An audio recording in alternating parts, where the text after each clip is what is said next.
Last ఎపిసోడ్లో మనం చూసాం కదా, చిన్నదిన ఫాసాయి కావాలనే డాష్ ఇస్తుంది. అప్పుడు ఫాసాయి పడిపోతూ ఉంటే పీమన్ తన్ని పట్టుకుంటాడు.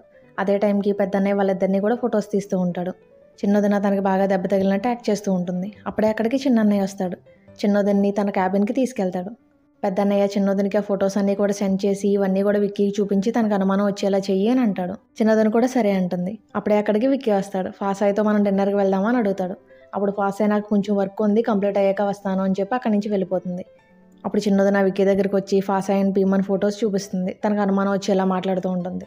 దాంతో విక్కీ చాలా అప్సెట్ అవుతాడు. తర్వాత విక్కీ అండ్ ఫాసాయి డిన్నర్ చేస్తూ ఉంటారు. విక్కీ ఏం తినకుండా సైలెంట్గా కూర్చుని ఉంటాడు. తను చూసి ఫాసాయి ఇప్పటివరకు బాగానే ఉన్నావు కదా, సడన్గా ఏమైంది అని అడుగుతుంది. అప్పుడు విక్కీ ఫాసాయితో నువ్వు నాతో ఏదైనా చెప్పాలనుకుంటున్నావా, స్పెషల్లీ పీమన్ గురించి, మీ ఇద్దరి మధ్య ఏం జరుగుతుంది అని అడుగుతాడు. దాంతో ఫాసాయికి బాగా కోపం వస్తుంది. నీకు ఎన్నిసార్లు చెప్పాలి మా ఇద్దరి మధ్య నువ్వు అనుకున్నట్టు ఏం లేదు అని చెప్పి అని అక్కడి నుంచి కోపంగా ఇంటికి వచ్చేస్తుంది. విక్కీ మీద చాలా కోపంగా ఉంటుంది. అప్పుడు విక్కీ చిన్నదిని తనకు పంపిన ఫొటోస్ని ఫాసాయికి చూపించి మరి దీని సంగతి ఏంటి అని అడుగుతాడు. అప్పుడు ఫాసాయి అలాంటిది ఏం లేదు, ఇది కంప్లీట్గా మిస్అండర్స్టాండింగ్ అంతే, నేను పడిపోతూ ఉంటే పీమన్ నన్ను పట్టుకున్నాడు, అంతకుమించి ఏం లేదు అని చెప్తుంది. అయినా సరే విక్కీ అస్సలు నమ్మడు. ఫాసాయితో అస్సలు మాట్లాడు. ఫాసాయి బుక్ చదువుకుందాం అనుకున్నా సరే విక్కీ లైట్స్ అన్నీ కూడా ఆఫ్ చేసేస్తాడు. పెద్దన్నయ్యకి పెద్దదిన మీద వస్తున్న రూమర్స్ గురించి తెలుస్తుంది. దాంతో ఇదంతా ఏంటి అని చెప్పి పెద్దదిన అడుగుతాడు. అప్పుడు పెద్దదిన నేను వాయు జస్ట్ కొలీగ్స్ అంతే, ఇవన్నీ రూమర్స్ స్ప్రెడ్ అయినాయి అంతే తప్ప మా ఇద్దరి మధ్య ఎటువంటి సంబంధం లేదు, అయినా నేను నిన్ను తప్ప ఎవరిని లవ్ చేయను అని చెప్తుంది. ఇదంతా డాడ్ కూడా వింటాడు. వాళ్ళిద్దరినే కూర్చోబెట్టి మాట్లాడుతూ ఉంటాడు. అప్పుడు పెద్దదిన ఇవన్నీ కూడా కంప్లీట్గా రూమర్స్, నేను ఎటువంటి తప్పు చేయలేదు అని అంటుంది. అప్పుడు డాడ్ ఇలాంటి రూమర్స్ రావడం అంత మంచిది కాదు, ఎందుకంటే ఇవి హస్బెండ్ అండ్ వైఫ్ రిలేషన్ని చాలా ఎఫెక్ట్ చేస్తాయని చెప్పి వాళ్ళిద్దరికీ చెప్తూ ఉంటాడు. అప్పుడే డాడ్కి విక్కీ అండ్ ఫాసాయిని చూడగానే ఒక కన్నింగ్ ఐడియా వస్తుంది. దాంతో ఈవిల్గా స్మైల్ చేస్తూ ఉంటాడు. కట్ చేస్తే విక్కీ అండ్ నిషా షూటింగ్ చేస్తూ ఉన్న వీడియోని బాగా వైరల్ చేస్తాడు.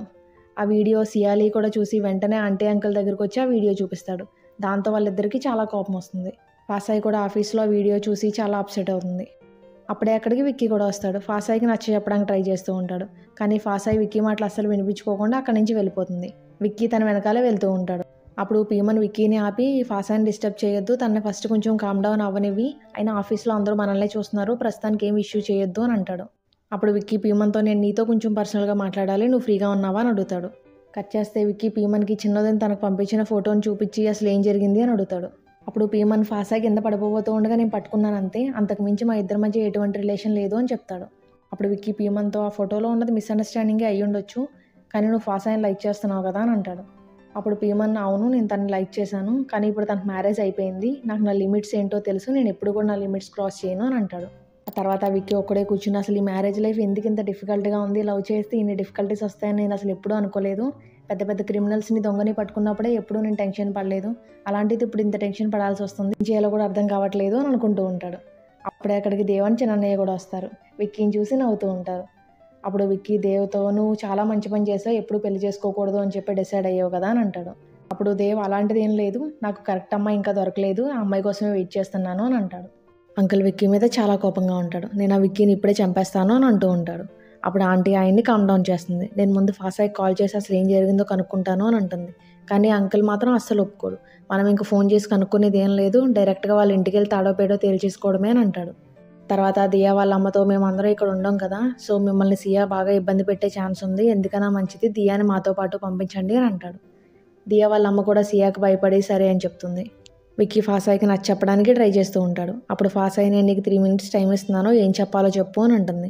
అప్పుడు విక్కీ ఫాసాయితో నాకు నిషాకి మధ్య ఎటువంటి సంబంధం లేదు, నేను తన డేట్కి తీసుకెళ్లేదు అని అంటాడు.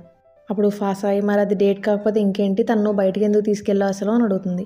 కానీ విక్కీ మాత్రం ఏం సమాధానం చెప్పలేకపోతాడు. దాంతో ఫాసాయి కోపం వచ్చి సరే అయితే నేను నీకు డైవర్స్ పేపర్ మీద సైన్ చేసి ఇస్తాను, నీ ఇష్టం, నువ్వు ఎవరితో కావాలితే వాళ్ళతో తిరుగు అని అంటుంది. అప్పుడు విక్కీ మన అగ్రిమెంట్ గుర్తుంది కదా, మనం 1 yearకి అగ్రిమెంట్ చేసుకున్నాం, ఈ లోపే నేను నీకు అంత తేలిగ్గా డైవర్స్ ఇస్తానని మాత్రం అనుకోకు, నేను నీకు డైవర్స్ ఇవ్వగానే నువ్వు పీమన్తో సెటిల్ అయిపోదాం అని అనుకుంటున్నావా అని అంటాడు. దాంతో ఫాసాయికి కూడా బాగా కోపం వస్తుంది. విక్కీని తిట్టి అక్కడి నుంచి వెళ్ళిపోతుంది. తర్వాత వాళ్ళిద్దరూ ఇంటికి వెళ్ళేసరికి డాడ్ వాళ్ళ రూమ్లోనే వెయిట్ చేస్తూ ఉంటాడు. డాడ్ని చూడగానే విక్కీ మీరు ఇక్కడ ఏం చేస్తున్నారు అని అడుగుతాడు.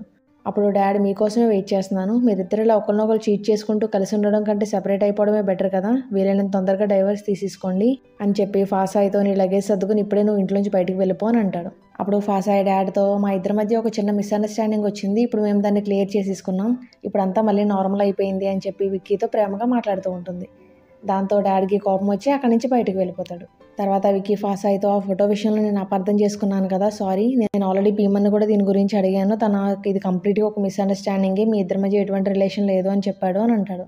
అప్పుడు ఫాసాయి, నేను ఆల్రెడీ నీకు చెప్పాను కదా, నేను ఎన్నిసార్లు చెప్పినా నువ్వు నా మాట అస్సలు వినలేదు కదా, నన్ను నమ్మలేదు అని అంటుంది. తర్వాత ఈ ఫోటో నీకు డాడీ పంపించారు కదా అని అంటుంది. అప్పుడు విక్కీ, డాడీ పంపించారని నువ్వెందుకు అనుకుంటున్నావు అని అంటాడు. అప్పుడు ఫాసాయి, డాడీకే కదా నా మీద అంత కోపం ఉన్నది, మన ఇద్దరి మధ్య గొడవలు పెట్టాలని చూసేది ఆయనే కదా అని అంటుంది. అప్పుడు విక్కీ, లేదు, ఈ ఫోటో నాకు డాడ్ కాదు చిన్నదిని పంపించింది అని చెప్తాడు. అప్పుడు ఫాసాయి, చిన్నది నాకు డాష్ ఇస్తేనే నేను పడిపోతూ ఉండగా పీమన్ నన్ను పట్టుకున్నాడు, అలాంటప్పుడు చిన్నది నా పక్కన ఉండగా నన్ను ఫోటో ఎలా తీయగలదు, ఇదంతా వాళ్ళు కలిసి ప్లాన్ చేసి ఉంటారు, డాడీ ఫోటో తీసుంటాడు అని చెప్తుంది. దాంతో విక్కీకి డౌట్ వచ్చి చిన్నన్నయ్య దగ్గరికి వెళ్ళి నిజంగానే చిన్నదికి కాలుకి దెబ్బ తగిలిందా అని అడుగుతాడు. అప్పుడు చిన్నన్నయ్య, నిజంగానే తన కాలుకి దెబ్బ తగిలింది, నేనే హాస్పిటల్కి తీసుకెళ్లి బ్యాండేజ్ వేయించాను అని చెప్తాడు. అప్పుడే మనకు ఒక చిన్న ఫ్లాష్ బ్యాక్ చూపిస్తారు. యాక్చువల్లీ ఫస్ట్ చిన్నదినికి కాలుకి అస్సలు దెబ్బ తగిలి ఉండదు, కానీ చిన్నదిన ఆఫీస్ రూమ్లో ఉండగా అనుకోకుండా కాలు జారి మళ్ళీ పడిపోతుంది. అప్పుడు రియల్గా దెబ్బ తగులుతుంది. విక్కీ ఫాసాయితో చిన్నదినికి నిజంగానే కాలుకి దెబ్బ తగిలిందంట అని చెప్తాడు. తర్వాత ఇదంతా అసలు ఎవరు ఎందుకు చేశారో మన ఇద్దరం కలిసి కనిపెడదాం, ఇది ఒకటే కాదు, ఏ ప్రాబ్లం వచ్చినా సరే మన ఇద్దరం కలిసి సాల్వ్ చేద్దాం అని చెప్తాడు. ఫాసాయి కూడా సరే అంటుంది. కానీ కరెక్ట్గా అదే టైంకి నిషా విక్కీకి కాల్ చేస్తుంది. అది చూసి ఫాసాయికి చాలా కోపం వస్తుంది. నీ ప్రియమైన నిషా నీకు కాల్ చేసింది, వెళ్ళి మాట్లాడు అని చెప్పి కావాలని గట్టిగా కాల్ తొక్కేసి అక్కడి నుంచి వెళ్ళిపోతుంది. నిషా డాడ్కి కాల్ చేసి విక్కీకి ఎన్నిసార్లు కాల్ చేసినా సరే నా కాల్ లిఫ్ట్ చేయట్లేదు అని చెప్తుంది. అప్పుడు డాడ్, విక్కీ కాల్ లిఫ్ట్ చేయకపోతే ఏమైంది, రేపు మార్నింగ్ నువ్వు డైరెక్ట్గా ఇంటికి వచ్చి విక్కీతో మాట్లాడు అని అంటాడు. నిషా కూడా సరే అంటుంది. మామ్ డాడ్తో విక్కీ ఫాసాయిని చీట్ చేస్తాడో అని నేను అనుకోవట్లేదు, ఇదంతా మేబీ రూమర్ అయ్యి ఉండొచ్చు, నేను విక్కీని అడుగుతాను రేపు దీని గురించి, ఇదంతా రూమర్ అయితే ఓకే, లేదు ఇందులో నిజం ఉంది అని తెలిస్తే మాత్రం నేను అస్సలు ఊరుకోను అని అంటుంది. తర్వాత డాడ్తో, ఇలా వైఫ్ని చీట్ చేసే వాళ్ళందరినీ కూడా చంపేయాలి, అస్సలు బ్రతకనివ్వకూడదు, ఈ విషయంలో మాత్రం నేను చాలా అదృష్టవంతురాలిని, మీరు చాలా మంచివారు అని అంటుంది. ఆ మాట వినగానే డాడ్కి రేపు నా గురించి నిజం తెలిస్తేనని ఇది ఏం చేస్తుందో ఏంటో అని చెప్పి భయపడుతూ ఉంటాడు. Next day morning uncle and family అందరూ కూడా విక్కీ వాళ్ళ ఇంటికి వస్తారు. మాయి విక్కీ వాళ్ళ ఇల్లు చూసి చాలా హ్యాపీగా ఫీల్ అవుతాడు. తర్వాత వాళ్ళ లోపలికి వెళ్ళగానే ఫాసాయి వాళ్ళ పేరెంట్స్ని చూసి చాలా ఎమోషనల్ అవుతుంది. అప్పుడే అక్కడికి విక్కీ వస్తాడు. విక్కీని చూడగానే అంకుల్కి బాగా కోపం వచ్చి ఒక పెద్ద కత్తి తీసుకుని విక్కీని చంపేస్తాను అని చెప్పి వెంటపడుతూ ఉంటాడు. విక్కీ ఆయన దగ్గర నుంచి తప్పించుకోవడానికి చాలా ట్రై చేస్తూ ఉంటాడు, ఇల్లంతా పరిగెడుతూ ఉంటాడు. డాడీకి కూడా ఫాసాయి వాళ్ళ పేరెంట్స్ వచ్చారు అని చెప్పి తెలిసి ఏదో రకంగా గొడవ పెట్టుకుని ఫాసాయిని ఇంట్లోంచి బయటికి గెంటేయాలి అని అనుకుంటాడు.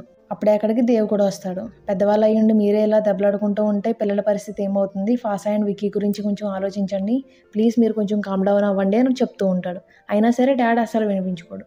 దాంతో దేవ్ డాడ్ని బలవంతంగా అక్కడి నుంచి తీసుకెళ్ళిపోతాడు. ఫైనలీ ఇంట్లో వాళ్ళందరూ కలిసి డాడ్ని కామ్ డౌన్ చేస్తారు. అందరూ కూర్చుని మాట్లాడుకుంటూ ఉంటారు. విక్కీ వాళ్ళందరితో, నిషాకి నాకు మధ్య ఎటువంటి రిలేషన్ లేదు, తను డాడ్ వాళ్ళ ఫ్రెండ్ కూతురు కదా, డాడే నాతో చెప్పారు, నిషా థాయిలాండ్కి రీసెంట్గానే వచ్చింది కదా, తనని బ్యాంకాక్ మొత్తం తిప్పి చూపించమని అన్నారు, అందుకనే తను నేను బయటికి తీసుకెళ్ళాను అని చెప్తాడు. కానీ అంకుల్ మాత్రం విక్కీ మాటలు అస్సలు నమ్మడు. నువ్వు చెప్పేది నిజమే అయితే కనుక మీ డాడీని తీసుకొచ్చి ప్రూవ్ చేయి అని అంటాడు.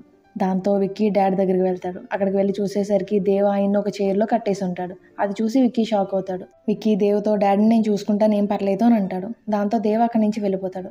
డాడ్ అండ్ విక్కీ మధ్యలో డీల్ జరుగుతుంది, కానీ అది దేని గురించి అనేది ప్రస్తుతానికి మనకు చూపించడు. దియా అంకుల్ కోసం అని చెప్పి కూలింగ్ వాటర్ తీసుకురావడానికి వెళ్తుంది. తన ఫ్రిడ్జ్ను వెతుకుతూ ఉండగా అప్పుడే అక్కడికి దేవ్ వస్తాడు. దేవ్కి దియా బాగా నచ్చేస్తుంది. మీరు ఎవరు అని అడుగుతాడు. అప్పుడు దియా తన గురించి చెప్పి తన ఫాసాయి వాళ్ళ ఫ్రెండ్ అని చెప్తుంది.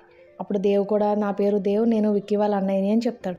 నిషా కూడా ఇంటికి వస్తుంది. ఆంటీ అండ్ అంకుల్ నిషాని చూసి తనను గుర్తుపడతారు. ఆ వీడియోలో విక్కీతో ఉన్న అమ్మాయి నువ్వే కదా, అయినా చూడడానికి బాగానే ఉన్నావు కదా, నీకు వేరే ఎవరు దొరకలేదా అని అంటూ ఉంటారు. దాంతో నిషాకి బాగా కోపం వస్తుంది. అప్పుడే అక్కడికి డాడ్ కూడా వస్తాడు. అప్పుడు నిషా డాడ్తో అంకుల్ వాళ్ళ గురించి కంప్లైంట్ చేస్తుంది. కానీ డాడ్ మాత్రం అంకుల్ వాళ్ళని ఏమనకుండా వాళ్ళతో మంచిగా మాట్లాడుతూ ఉంటాడు, బాగా రిసీవ్ చేసుకుంటాడు.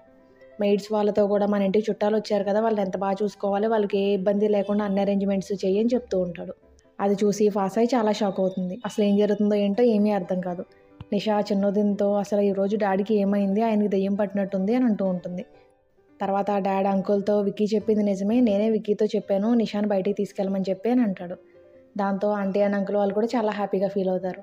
అంకుల్ డాడ్తో, ఇదంతా మిస్అండర్స్టాండింగ్ అయినా నేను ఇంకా నిజం అనుకున్నాను, అందుకనే విక్కీని ముక్కల కింద నరికి చంపేద్దామని చెప్పి ఇక్కడికి వచ్చాను అని అంటాడు. వాళ్ళందరూ అలా సరదాగా నవ్వుకోవడం చూసి నిషాకి కోపం వచ్చి అక్కడి నుంచి వెళ్ళిపోతుంది. డాడీకి కూడా అంకుల్ తన భుజం తట్టి ఎక్కడ విరగొట్టేస్తాడా అని భయం వేసి అక్కడి నుంచి బయటకు వచ్చేస్తాడు.